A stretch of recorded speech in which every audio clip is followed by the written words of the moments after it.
Hermog, yan pa, ang dami oh. Kita na lang siguro. Pasensya na po ha, kasi pag pinagbigyan namin kayo, that will be unfair to other people. Kahit sa hulihin nyo. Ay, may violation. Hindi naman po pwede maging reason yung ayaw kasi huhulihin. Hindi lang pala itong may no parking sa pader. Ayun pa oh. Kung saan doon din sila nakapark. Malabo. Hindi naman kasing labo ng pag-ibig mo. Ang oras ngayon ay 10:20 ng umaga. At nandito tayo ngayon sa may City Hall ng San Juan City. At nandito ngayon si Sir Gab at nagpupulong regarding sa complaint area dito. Regarding sa mga illegal parking dito sa mga ilang kalsada dito sa San Juan. Pero mag-uumpisa ang clearing team sa may Quezon City at papasadahan yung mga mabuhay lane hanggang dito sa may San Juan.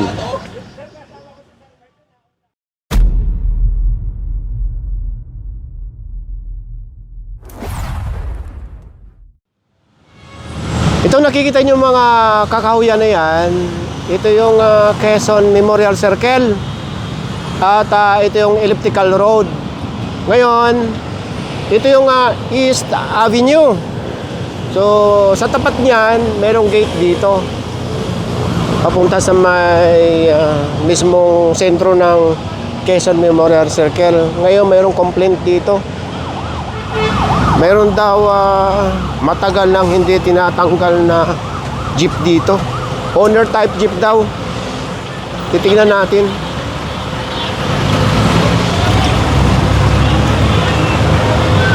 Ito.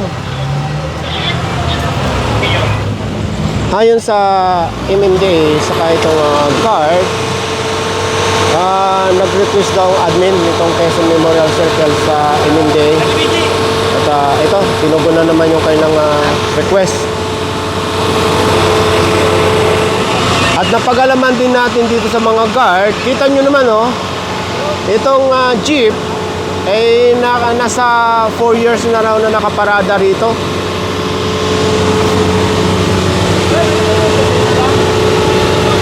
Babalikan pa. Oh, ito na yung mga tiga-admin ng Quezon Memorial Circle. Ngayon, bukod sa sinabi nating 4 years yung owner type jeep dyan, more than pa raw, sabi ng admin. At magmula dyan, meron ding motorsiklo dito na nakaparada. Nasa 2 taon na rin nakaparada rito.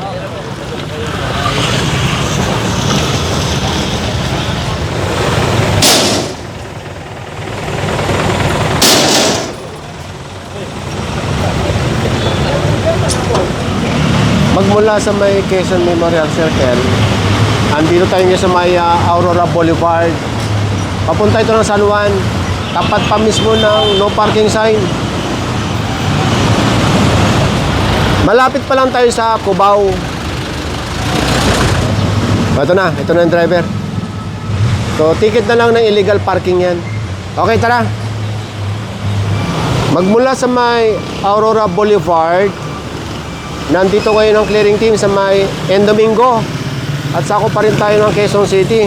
Ang direksyon ng clearing operation papuntang San Juan City. At dito sa lugar natin, meron nang hahatakin.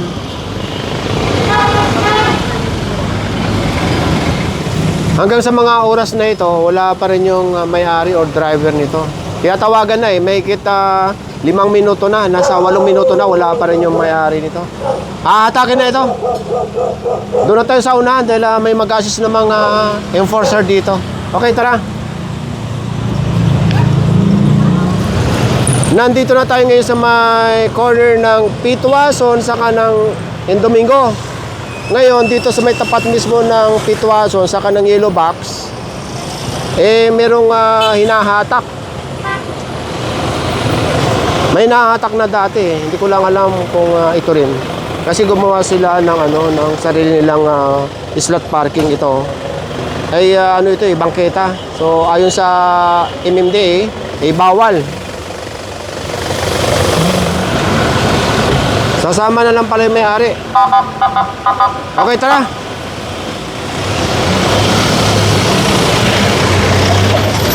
Nandito na tayo sa may Robinsons na dating Magnolia. Kumaliwa dito sa, kalimutan ko na itong street na ito. Mamaya Papakita ko sa inyo. First Street, yung hindi ko nakita kayo na at nasa corner tayo ng Gilmore. Oh, ayan, susunod. Ayan ang Aurora Boulevard. Ngayon itong First Street, merong one-side parking. Ayan. Yun nga lang, mga natitikitan yung motorsiklo saka itong kotse. Dahil nasa tabi ng fire hydrant, bawal na bawal pong parkingan yan. Yung fire hydrant, dapat ang paikot niyan, bakante ng 4 na metro. Ang matitikitan dito at posibleng mahatak dahil walang 4 na metro, yung mga nakapark dito. Yun, yung Isuzu, ticket na yan. Itong dalawang motor, saka itong Innova. Ito yata ang mga motor, meron nang dumating na yung driver. Pero ticket na lang ito, hindi na mahahatak.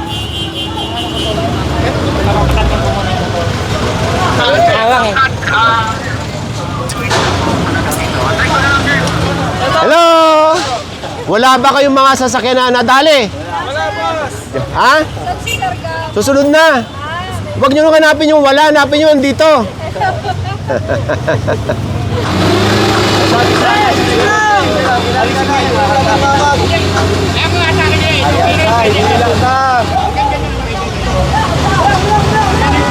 Yung isang motor, nakakuha na ng may-ari.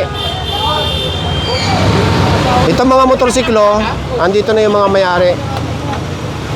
Ito malamang mahatak din dahil wala pa yung mga may-ari hanggang sa oras na to.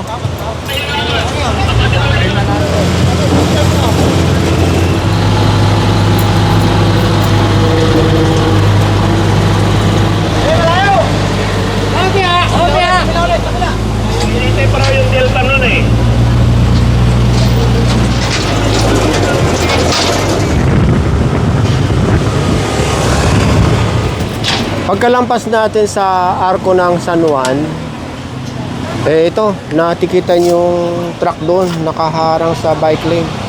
At ito, yung kanto mismo. O yun o, pagka mayroon, kitang-kita naman pala yung X. Ayun o, may X dito sa ilalim. Ibig sabihin yan, bawal na bawal parkingan. Kasi tingnan nyo naman ha, pagka kakaliwa dito, gipit na. Magmula dito sa hahatakin, sa tapat lang, ayun, may naka-usli sa sidewalk.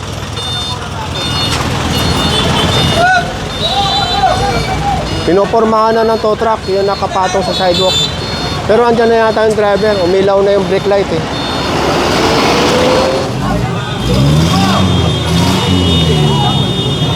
Ayon sa nanay ng may-ari, saan daw sila magpaparada?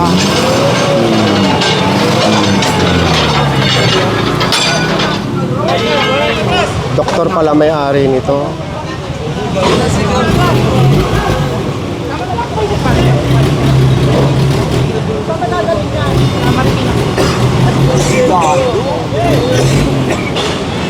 Ang oras ngayon ay 10:20 ng umaga. At nandito tayo ngayon sa may City Hall ng San Juan City at nandito ngayon si Sir Gab at nagpupulong regarding sa complaint area dito, regarding sa mga illegal parking dito sa mga ilang kalsada dito sa San Juan.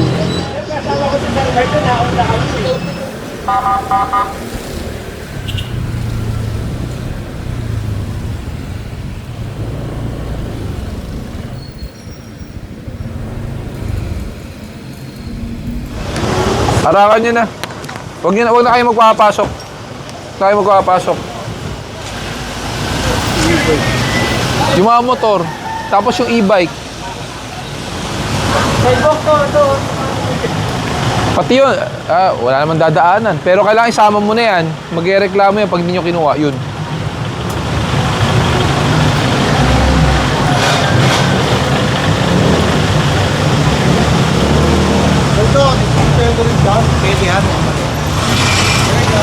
Hello po. Nay, pwede po ba kayo na mag-demolish po nito bago po kami ang magtanggal? Huwag po kayo mag-i-extend.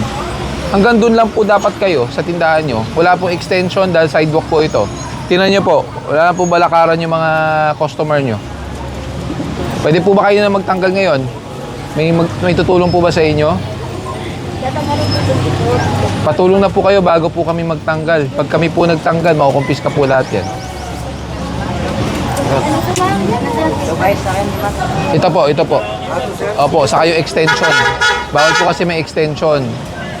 Hanggang dyan lang po. Hanggang dyan lang po. Ha? Ito, wala na po dapat. Opo, pati yung mga... yung mga soft drinks na bote. Opo, kasi drainage po yan, tapos nilalakaran pa po yan. Kahit na medyo masikip doon, bangketa pa rin. So, dapat tanggalin po natin.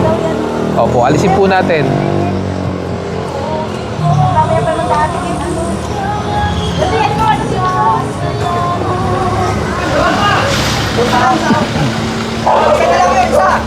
Bermog, yan pa, ang dami oh.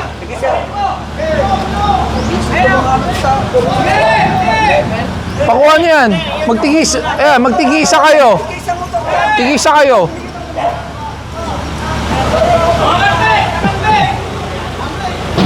Dito, yung tent na naka-extend. Hanggang kailan yan? Isasabihin ko siya sa barangay. O, hindi magkasya yung sakyan. No? Tawagan ko siya sa barangay. Sabi mo kung tapos na yung pabasa, baka pwede i-roll yun na. Dalawa na isang pa dito. Ito, isang sampa pa lang. Baraswain. Pwede sir, dumaan tayo sir, din marami. Pwede, kasi Baraswain, ino-operate natin talaga yun eh. Pwede. Nasa bangketa kasi sir, matagal na namin kinamp yun hanggang ngayon. Di ba yan yung kulay pulang kotse? Ay, di po sir. Iba pa yan? Adhesive sa pakuha na po ngayon. Nakuha na yan. Ano sir tayo ngayon sir? Baraswain tayo. Daanan na natin. Nasa Little Baguio pa rin tayo. At nasa Baraswain. Ito yung papakuha ito ng enforcer ng San Juan. Dahil matagal na ito dito, ayon sa kanila.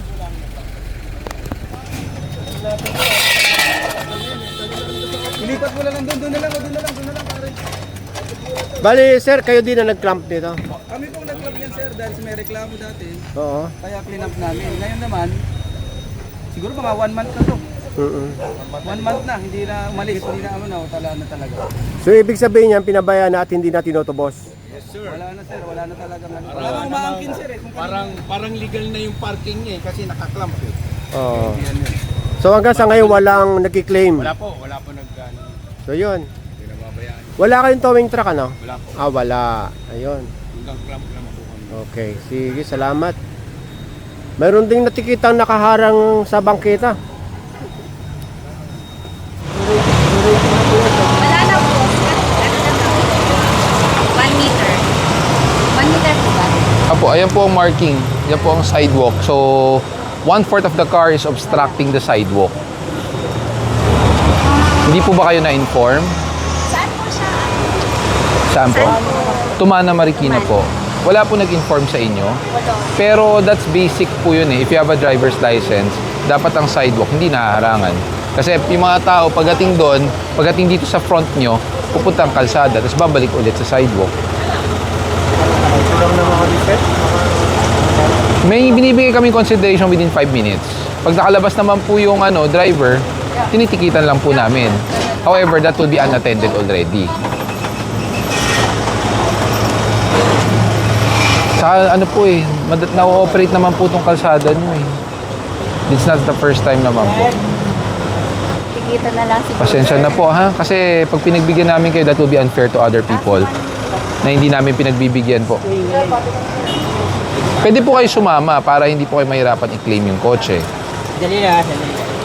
Magkano po ba yung ano? Hindi ko po masasagot yung towing, pero yung violation ticket niyo, which is unattended, that's 2,000 pesos. Ganyan baba na po yung driver eh, tatanggalin niya eh. Wala po. Walang license. Wala pong license. Kailangan po ba? Nakuha nga yung lisensya. Walang lisensya na bigay. Ayun, wala pong lisensya. Kanya pa. Wala po siyang lisensya? Ba't? Hindi na binigay sir. Ha? Ay, hindi binigay. Oo. Kahit sa huli. Ay, may violation. Hindi naman po pwede maging reason yung ayaw kasi huhulihin. Hiningihan naman po ng license eh. Hindi niya ayaw niya ibigay. Opo. sasampa po yan. Kasi meron po kami binibigay ng consideration na 5 minutes pag dumating yung driver. Eh kaso yung driver nyo, ayaw naman magbigay ng lisensya. That's why we have to tow it po talaga. Pwedeng pahintay ako. Opo. Sama na lang Opo. ako para- Sige po. Huwag na. Pakihintay yung Vios sa yung Montero, sasabay daw yung may-ari. Pwedeng pasuyo, huwag na lang itaas, susundan ko na lang. Ay, hindi po Okay pwede lang. yun. Ay, hindi pa Bawal pwede. po yun eh. Baka madisgrasya po. Dalawa pala itong mahahatak. So ito, after maklam, mahahatak.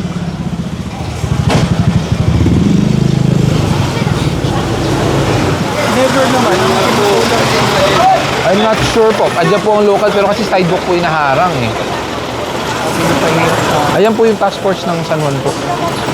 Big, patao yung task force ng San Juan. Yung task force.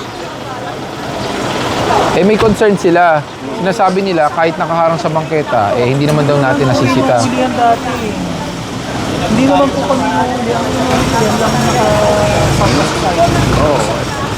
Nakapark sila doon kasi. Opo, nakapark naman dun sa loob. Eh kaso meron palang ano tayo. Ay, hindi namin alam siya eh. Ay, hindi niyo po alam na bawal harangan ng sidewalk. Hindi po na... Kasi matagal na nakapark yung mga sasakyan namin dyan. Pero ngayon lang na ito, nakapark kami dyan. Ang pinuto, yun ang sidewalk talaga. Ay, hindi po. Ito po kalsada. Opo, yung kalsada, pag nasa kalsada. Eh, pero sidewalk po yun eh. Pero never pa kami yun, yung first time namin mauwi. Hindi naman kami yung na bawal ng pamayan. Private sa inyo yan. Private yung harap. Yung harap pero Pero yung sidewalk, hindi po private yon. It's public po yan. kasi yung pinapansin, akala ko private. Pero sir, naiintindihan namin the crisis is there. Pero hindi po grabe. Pero kasi hindi naman pwede ihinto ang disiplina just because of crisis, di ba? Pero ilang minuto lang na buti sana kung tuwing Monday lang po. Oh, kasasabi nyo lang po, matagal na kayo pumaparada. Tuwing Tapos Monday po, pero for... so every Monday dyan kayo nakapark. So, ang gusto nyo po ba every Monday? May exemption kayo? Ay, hindi po. Ngayon lang namin na mo. Kung talagang bawal na Pero you have a driver's license. Kailan po kayo kumuha ng lisensya? matagal na siya. Kailan po kayo nag-exam? Nag-exam po kayo? Bata pa ako sir eh, 90s pa. Hindi po kayo nag-renewal? Nung nag-renew po kayo, hindi po wala pong exam? May... Okay, so that's my question. Kasi parte po yan ng pag-renew ng lisensya na inaalam po yung RA 4136 na bawal po harangan ng sidewalk. Kasi kawawa rin naman po ang tao naglalakad. Pagdating dyan po sa inyo, iiwas, pupunta sa kalsada, what if may motor dumating mabilis, nakagip yung tao. Yun ang iniiwasan natin. Tulad po nga nito, ito, isang buwan nang naka-stock dyan. Hindi nakaharang pero kinukuha namin kasi it's already considered nuisance. Kala ko wala ka lisensya. Kala ko nahuli ka. Hindi po. Wait lang. Ay, nilig ako. Saka na. Wait lang po. Thank you po. Ingat. Bye-bye po.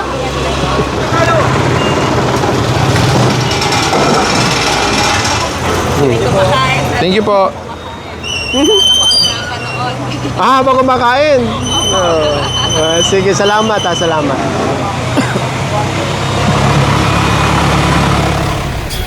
Magmula sa barangay Little Baguio, so kumabila lang tayo dito sa may barangay Kabayanan, sa may kanto ng F.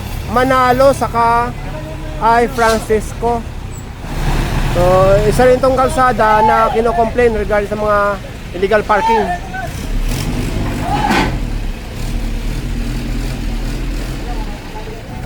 Ito nasa tapat mismo ng no parking. Hindi lang pala itong may no parking sa pader. Ayun pa oh. Kung saan doon din sila nakapark. Eskwelahan pala to. Para lang elementarya ng Kabayanan. May nahatak din doon. Isa ito sa mga kino-complain, Sir Vic? Yes sir, i-complain tayo dito. Okay.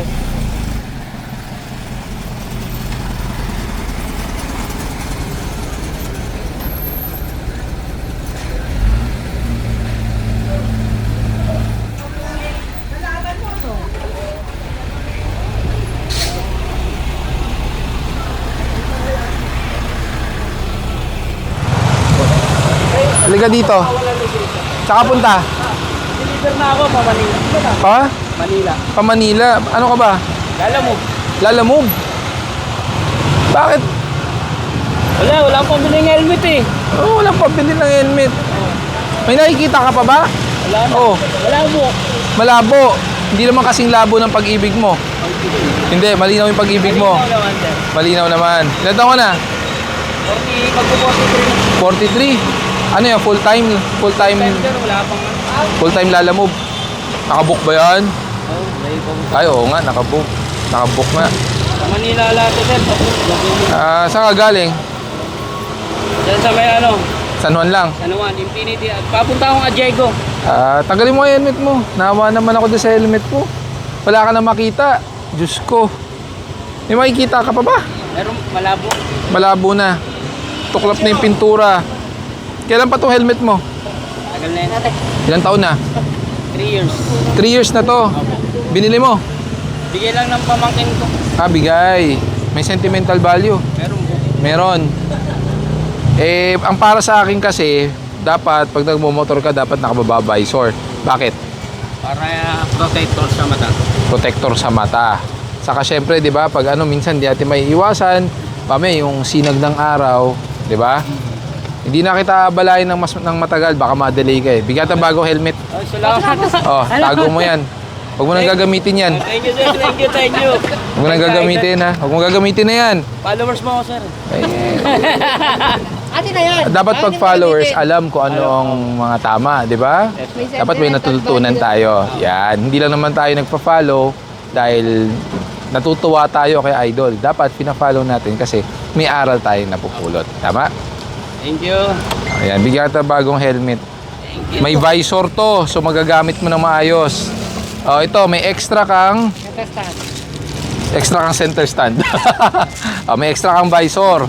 Yan lang yun, visor lang yan. Sige na, umalis ka na. Thank you po. Thank you. Hindi, biro lang. Thank you, Hawakan mo. Yan. Sakto. Thank you, sir. Sige, Thank you. pag suot ng helmet, anong ginagawa sa strap? Nilalak. Tapos, pag binaba ang visor, may nakikita ka? Malinaw. Ilan to? 2. Yun! Akalain mo. Malinaw na malinaw. Ay, ito. 4. Isang linya. linya. Alright, ingat. Boss, papicture daw, boss. Oh. Opo. Araw-araw daw na ano. Halika po. Ay, teka. Paano po ba to? Nasa ba ang camera? Sige, sir. Tuwa ako. Halika po. Mainit para makabalik na kayo sa bahay. Taga dito din po ako sa Kabayanan. Araw-araw po namin kayo pinapunta.